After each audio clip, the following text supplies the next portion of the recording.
ملک کی قیادت کا دہشت گردی کے خاتمے کے لیے ہر آپشن استعمال کرنے کا فیصلہ 6.25 گھنٹے جاری رہنے والا قومی سلامتی پارلیمانی کمیٹی کا اہم ترین اجلاس ختم، اعلامیہ جاری۔ ریاست کی پوری طاقت کے ساتھ اس خطرے کا مقابلہ کرنے کے لیے اسٹریٹجک اور ایک متفقہ سیاسی عزم پر زور۔ دہشت گردوں کے حامیوں کے خلاف مؤثر کارروائی ہوگی۔ سوشل میڈیا پر منفی بیانیے کے فروغ پر سخت کارروائی کی سفارش۔ قومی سلامتی کی پارلیمانی کمیٹی کی دہشت گردی کی مذمت۔ دہشت گردی سے متاثرہ خاندانوں کے ساتھ یکجہتی کا اظہار۔ پاکستان کے امن و استحکام کو نقصان پہنچانے کی اجازت نہیں دی جائے گی۔ اجلاس کے اختتام پر army chief general Syed Asim Munir نے دعا کرائی۔ دہشت گردی ملک کے لیے ناسور بن چکی۔ شہداء اور سیکورٹی فورسز کی قربانیوں کو فراموش نہیں کر سکتے۔ وزیر اعظم کا قومی سلامتی کی پارلیمانی کمیٹی سے خطاب، کہا دہشت گردوں کا آخری حد تک پیچھا کریں گے۔ پاکستان آج فیصلہ کن موڑ پر کھڑا ہے۔ ادارے دشمن عناصر کے ارادوں کو ناکام بنا رہے ہیں، قانون نافذ کرنے والوں کی بہادری کو سراہتے ہیں۔ دہشت گردی کے خلاف سب کو متحد ہو کر آگے بڑھنا ہوگا۔ دہشت گردی اہم قومی مسئلہ ہے جس میں اگر مگر کی گنجائش نہیں۔ دنیا کو بھی افغان حکومت کے کردار سے آگاہ کرنا ہوگا۔ پیپلز پارٹی کے چیئرمین بلاول بھٹو زرداری کا قومی سلامتی کمیٹی کے ان کیمرہ اجلاس سے خطاب، کہا افغانستان دہشت گردوں کی آماج گاہ بن چکا ہے۔ جو آگ پاکستان میں لگی ہے ہمارے ارد گرد رہنے والے مت سمجھے ان تک نہیں پہنچے گی۔ دہشت گردوں کی مالی مدد کرنے والوں کا بھی پتہ لگانا ہوگا۔ پیپلز پارٹی پاکستان سے انتہا پسندی اور دہشت گردی کے خاتمے کے لیے ہر طرح کی مدد کے لیے تیار ہے۔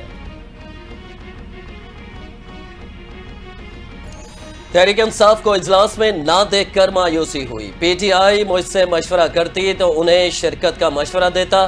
سربراہ جے یو آئی فے مولانا فضل الرحمان کی قومی سلامتی کی پارلیمانی کمیٹی کے اجلاس میں گفتگو، کہا ملک ہے تو سب کچھ ہے، ریاست کے خلاف ہتھیار اٹھانے والا دہشت گرد ہے۔ دہشت گردی کا کوئی مذہب اور فرقہ نہیں۔ سیاسی قیادت قوم کو کسی مخمصے کا شکار ہوئے بغیر دہشت گردی کا خاتمہ کرنا ہوگا۔ دہشت گردی میں کوئی دو رائے اور سیاست نہیں ہونی چاہیے، سب کو متحد ہونا ہوگا۔ بانی پی ٹی آئی نے ثانیہ جعفر ایکسپریس کی مذمت کی۔ بانی نے کہا کہ دہشت گردی کو ایک آواز کے ساتھ دبانے کی ضرورت ہے۔ تحریک انصاف مقبول ترین جماعت ہے، اگر حکومت دہشت گردی کے خلاف سنجیدہ ہوتی تو مجھے باہر لاتے۔ چیئرمین پی ٹی آئی سے اڈیالہ جیل کے باہر میڈیا سے گفتگو کے دوران صحافی نے سوال کیا، آپ نے کہا تھا کہ سیکورٹی کمیٹی کی میٹنگ میں جائیں گے، آج آپ کہہ رہے ہیں کہ نہیں جائیں گے، کیا وجہ ہوئی؟ اس پر جواب دیا، اکیلے فیصلہ کرنے کا اختیار نہیں، اجلاس میں نہ جانا پارٹی کا فیصلہ ہے۔ اسلام آباد ہائی کورٹ میں سابق وزیر اعظم اور بانی پی ٹی آئی سے ملاقاتوں کے کیسز میں بڑی پیش رفت۔ تحریک انصاف کے بانی چیئرمین کی ملاقاتوں کے کیسز میں لارج بینچ تشکیل دے دیا۔ لارج بینچ کی سربراہی قائم مقام چیف جسٹس سرفراز ڈوگر کریں گے، جبکہ دیگر اراکین میں جسٹس ارباب محمد طاہر اور جسٹس اعظم خان بھی شامل۔ لارج بینچ بانی پی ٹی آئی سے ملاقاتوں کے 20 سے زائد کیسز کی سماعت کرے گا۔ مصطفیٰ عامر قتل کیس کے مرکزی ملزم ارمغان کے جسمانی ریمانڈ میں مزید 7 دن کی توسیع کر دی۔ انسداد دہشت گردی عدالت نے سماعت کا تحریری حکم نامہ جاری کر دیا۔ کہا گیا کہ ملزم عدالت میں اعتراف جرم کرنا چاہتا ہے۔ دوران سماعت ملزم کے والد کامران قریشی کا کمرہ عدالت میں شور شرابہ، پولیس اہلکار کھینچ کر باہر لے گئے۔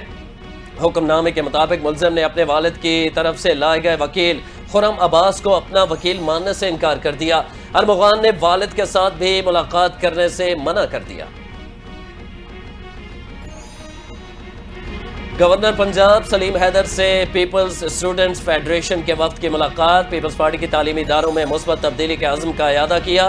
گورنر پنجاب نے اس موقع پر کہا کہ پیپلز پارٹی طلبہ یونین کی بحالی پر یقین رکھتی ہے، تعلیمی اداروں میں منفی پروپیگنڈے پر یقین نہیں رکھتی۔ عید کے بعد تعلیمی اداروں کے دورے کریں گے اور بلاول بھٹو کا پیغام طلبہ تک پہنچائیں گے۔